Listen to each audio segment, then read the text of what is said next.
हम प्रभु परमेश्वर को धन्यवाद देंगे आज की सुंदर सुबह के लिए कि परमेश्वर ने आज की सुंदर सुबह हम सभी को दी है। मैं आप सभी का स्वागत और वेलकम करता हूं। आज की सुबह 29 तारीख सोमवार का दिन, मई का महीना समाप्त होने जा रहा है। परमेश्वर का धन्यवाद हो कि एक एक दिन हम आगे बढ़ रहे हैं। परमेश्वर हमें एक एक दिन में आशीष दे रहा है और हमें अपने प्रेम का एहसास कराता है। मैं आप सभी का स्वागत वेलकम करता हूं। लिविंग क्रिश्चियन मूवमेंट मिनिस्ट्री की ओर से आप सभी का दिल की गहराई से धन्यवाद। इस सेवकाई में आपका सहयोग हमारे लिए बहुत ही आदर के योग्य है। आप जो दुआएं कर रहे हैं, प्रार्थनाएं कर रहे हैं, उन सब के लिए भी मैं आपको दिल की गहराई से धन्यवाद देता हूं। और प्रियो, हमारे रिश्ता प्रभु ने ऐसा बनाया है कि हम आत्मा से भरकर एक दूसरे के साथ खड़े हों, आत्मा से भरकर एक दूसरे की मदद करते चले जाएं। आज हम पढ़ना चाहेंगे पहला कुरिन्थियों उसका 5 अध्याय और उसके 8 पद से हम लोग पढ़ेंगे ताकि परमेश्वर की उस आशीष को हम अपने जीवन में देख पाएं। लिखा है, सो आओ हम उत्सव में आनंद मनावे, ना तो पुराने खमीर से और ना बुराई और दुष्टता के खमीर से, परंतु सिधाई और सच्चाई की अख़मीरी रोटी से। मैंने अपनी पत्री में तुम्हें लिखा है कि व्यभिचारियों की संगति ना करना। यह नहीं कि तुम बिल्कुल इस जगत के व्यभिचारियों या लोभियों या अंधेर करने वालों मूर्ति पूजकों की संगति ना करो, क्योंकि इस दशा में तो तुम्हें जगत में से निकल जाना ही पड़ेगा। पर मेरा कहना यह है, यदि कोई भाई कहलाकर व्यभिचारी या लोभी या मूर्ति पूजक या गाली देने वाला या पियक्कड़ या अंधेर करने वाला हो तो उसकी संगति मत करना, वरन ऐसे मनुष्य के साथ खाना भी ना खाना। 12 पद, क्योंकि मुझे बाहर वालों का न्याय करने से क्या काम? क्या तुम भीतर वालों का न्याय नहीं करते? परंतु बाहर वालों का न्याय परमेश्वर करता है, इसलिए उस कुकर्मी को अपने बीच में से निकाल दो। परमेश्वर अपनी इस वचन के पढ़े और सुने जाने पर आशीष दे। हम प्रार्थना करेंगे। जीवते सच्चे विश्वास के योग्य परमेश्वर, हम धन्यवाद देते, आपकी स्तुति करते हैं प्रभु, हमारे सारे श्रोताओं के लिए, सारे भाई बहनों के लिए प्रभु, जो आज की सुबह और पूरे दिन भर प्रभु हमारे साथ जुड़े रहेंगे इस YouTube चैनल पर।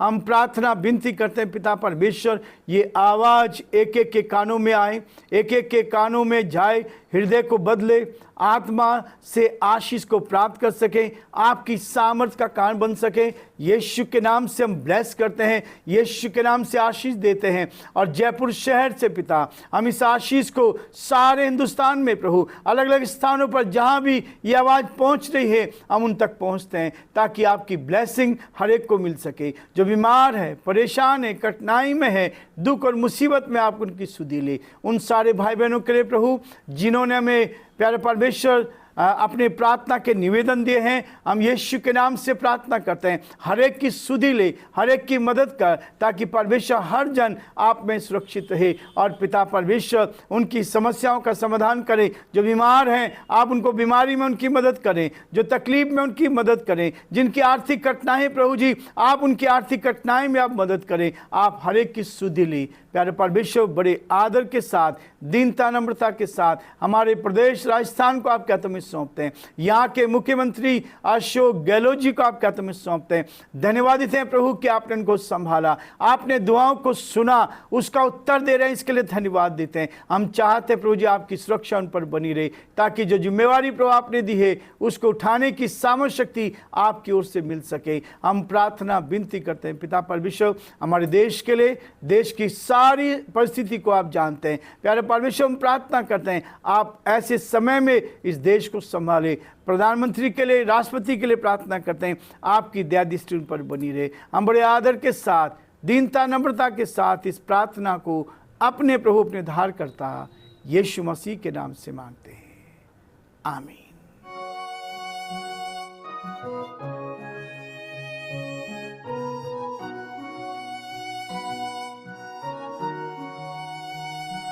कलवरी के पास खड़ा हो,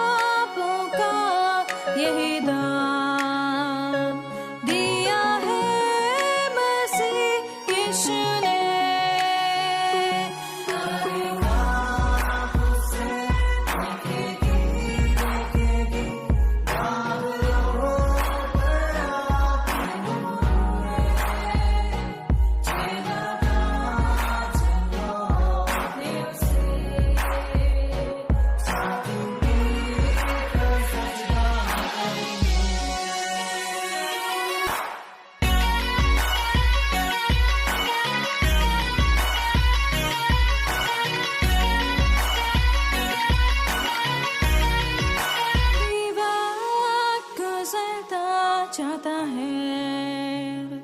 रात अंधेरी आती है, तौबा कर दरवाजा होगा बंद। कुछ ना होगा फिर पछताने से, तौबा कर दरवाजा होगा बंद। कुछ ना होगा फिर पछताने से।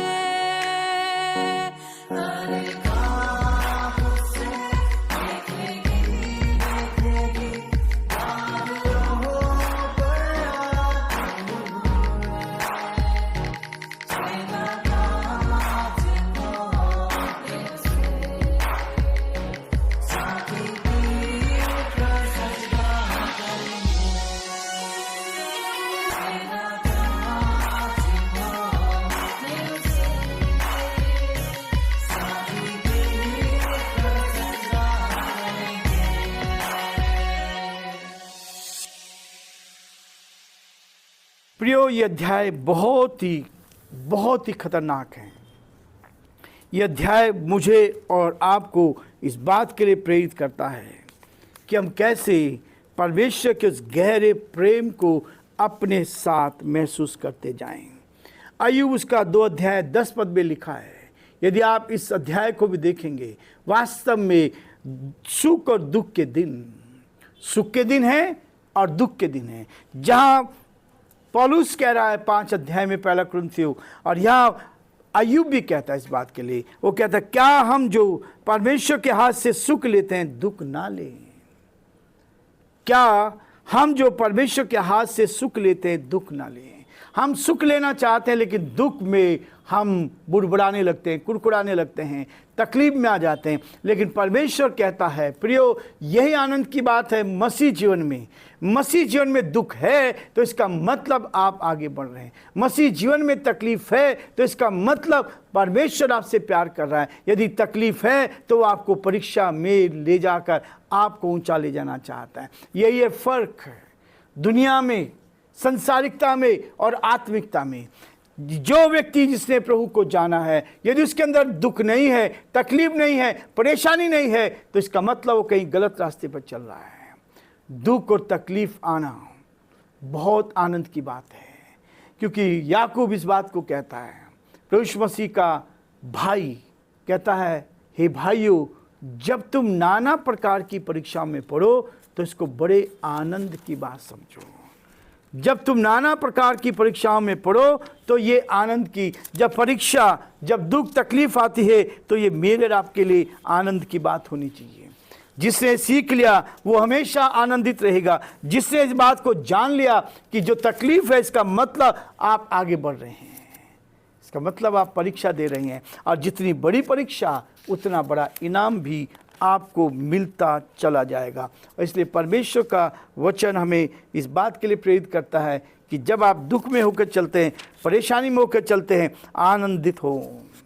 और लूका में तो यीशु मसीह ने एक बहुत स्पष्ट किया कि जब लोग तुम्हें बुरा जानकर तुम्हारा नाम काट डाले और तुम्हारे साथ बुरा व्यवहार करें, तो ऐसे दिन में आनंदित होकर उछलना, ऐसे समय में उछलना। और इस बात को देखकर कि परमेश्वर कहता है कि हम उसके साथ आनंद करें। याकूब उसका 1 अध्याय 2 पद में कहता है, हे मेरे भाइयों, जब तुम नाना प्रकार की परीक्षाओं में पढ़ो तो इसे पूरे आनंद की बात समझो, ये जानकर कि तुम्हारे विश्वास के परखे जाने से धीरज उत्पन्न होता है, और धीरज को अपना पूरा काम करने दो।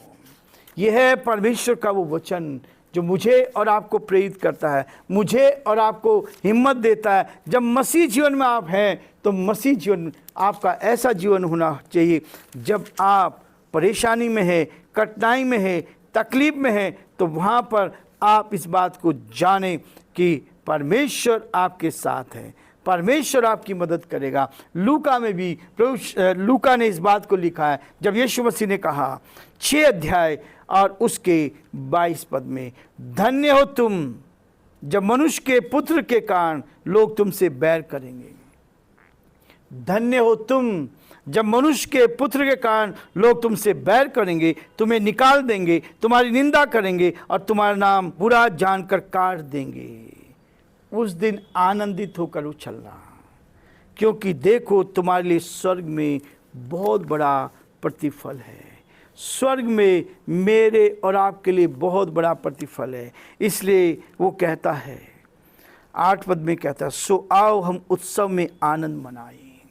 ये आनंद मनाने का, जब आप तकलीफ में हैं, जब आप परेशानी में हैं, जब आप कठिनाई में हैं, तो प्रभु कहता आनंदित रहो, क्योंकि आप सच्चाई पे चल रहे हैं। इसलिए वो कहता है, सुख के दिन मत मान, सुख के दिन सुख मान और दुख के दिन सोच, क्योंकि परमेश्वर ने दोनों को एक ही संग रखा है।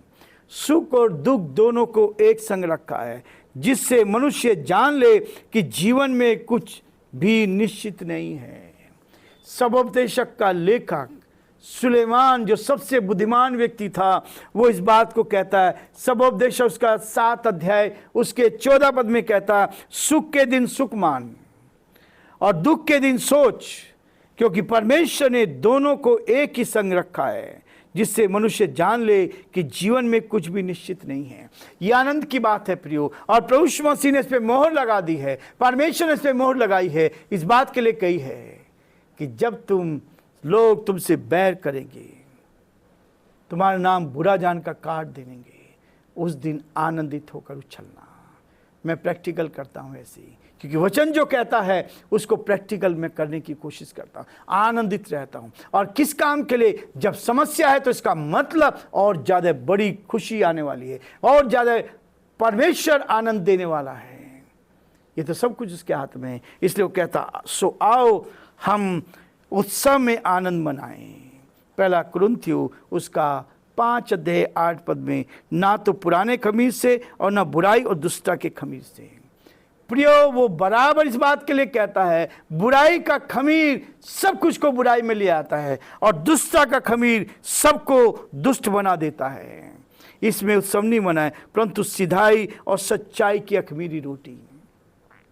परमेश्वर की संगति में जब आते हैं, जब प्रभु की मेज में हम बैठते हैं, तब उसके साथ हम अपने आप को धोते शुद्ध करते हैं। तब वो कहता है, सच्चाई की उस मेज में, उस खमीर में, सिधाई और सच्चाई की अखमीर रोटी से आनंद मनाए, उत्सव मनाए, परमेश्वर की महिमा करें और परमेश्वर के नाम को धन्य कह सके। प्रियो, आज प्रभु ने मुझे और आपको इस बात के लिए रखा है, ताकि हम हर परिस्थिति में आनंद मनाते चलें और परमेश्वर की महिमा करते चलें। हम आशीष वचन को ग्रहण करेंगे, ताकि प्रभु की आशीष हम पर बनी रहे।